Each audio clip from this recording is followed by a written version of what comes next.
Hey guys, what's going on? It's Yuval here. Today I want to talk about 5 travel video mistakes that you should probably avoid.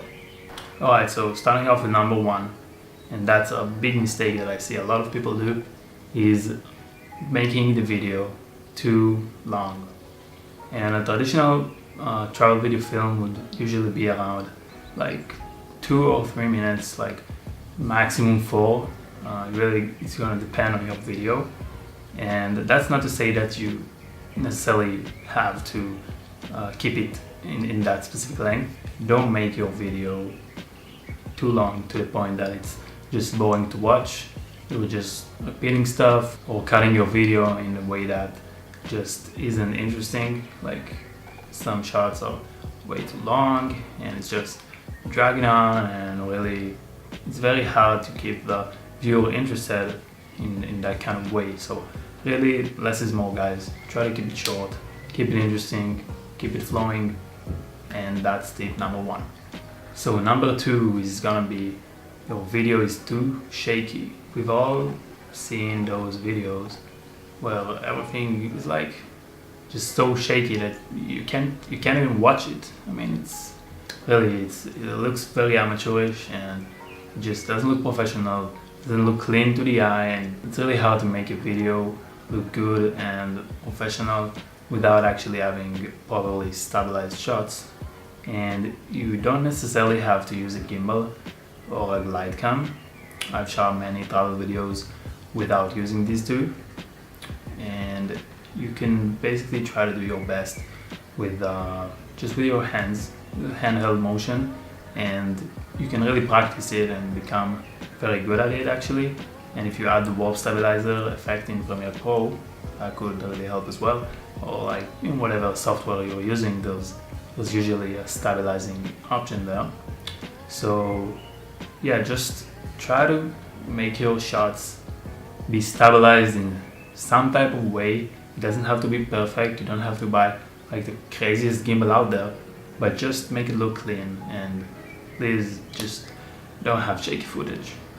Number 3 is all about slow motion. So we all love slow motion. I mean, who doesn't, right?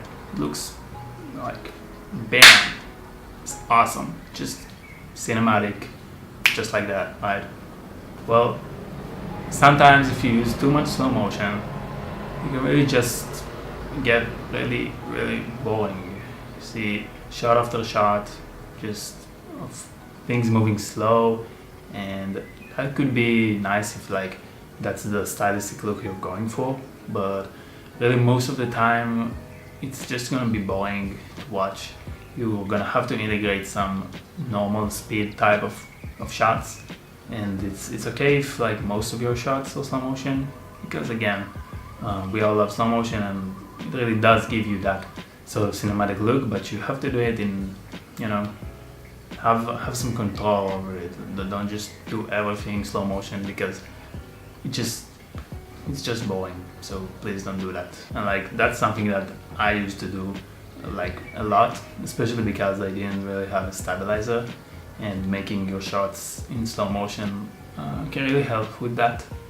But I soon realized that it was kind of a big mistake, because it's just not interesting to watch slow shot after slow shot. It's not interesting. Number 4 is gonna be you don't have enough variety in your shots. So we've all seen these videos where there are like amazing locations and maybe beautiful girlfriend and whatnot, but really it's just the same type of shots every time. Like I don't know, people do it a lot with drones, because drones are awesome, quite frankly, but if you put too much drone footage, it's just gonna be boring. It's all the same, and it's the same with the shots of like following people walking like behind their back, and I really love these type of shots actually. But if you do that too much, then really it just loses, like people will lose interest.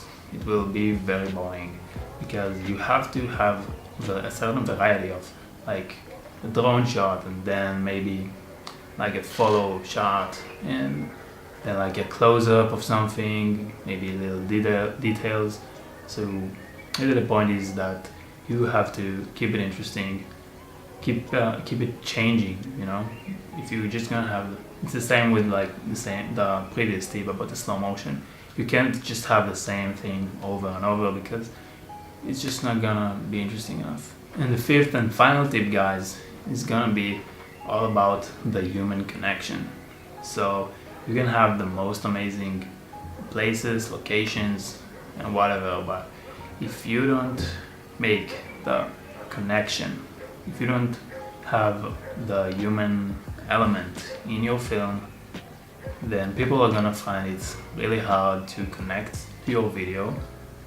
And again, if your video is on purpose, like only nature or whatever else, if like that was your plan, if that was the purpose of the video, then that's fine. But if you're just trying to, you know, make a standard sort of travel film video, you're just trying to make your, like, to share the experience that you had through the camera, because that's what I'm trying to do, and I guess that's probably what you're trying to do as well, then you're gonna have to integrate people in your shots, because it just creates empathy. It, like, people can relate to other people, we're human beings. That's how it works. So you're gonna have to have this human element in your videos, like the shot of like someone, like one of your friends smiling, or whatever it may be. Just you have to convey some sort of emotion and, like, yeah, just have that human connection. So that's it, guys. That's my 5 mistakes to avoid, or like 5 tips to integrate into your films, and I really think this can really help you guys. These are all things that I've been guilty of in the past, so I was just, you know, I'm learning along the way and I'm sharing it with you guys. So if you enjoyed the video and it helped you, and I hope it did, then please consider hitting the subscribe button, give me a like. Also, please follow me on social media. I'm gonna put my Instagram account down below and up on the screen. So if you want to see some cool photos, maybe some behind the scenes and some cool videos, please go ahead and follow me. And if you guys have any suggestions for other future videos that you would like to see, please link them down below, because I'm gonna make a lot of videos really soon and I'm gonna need your guys' help. So that's it, guys. Thank you for watching.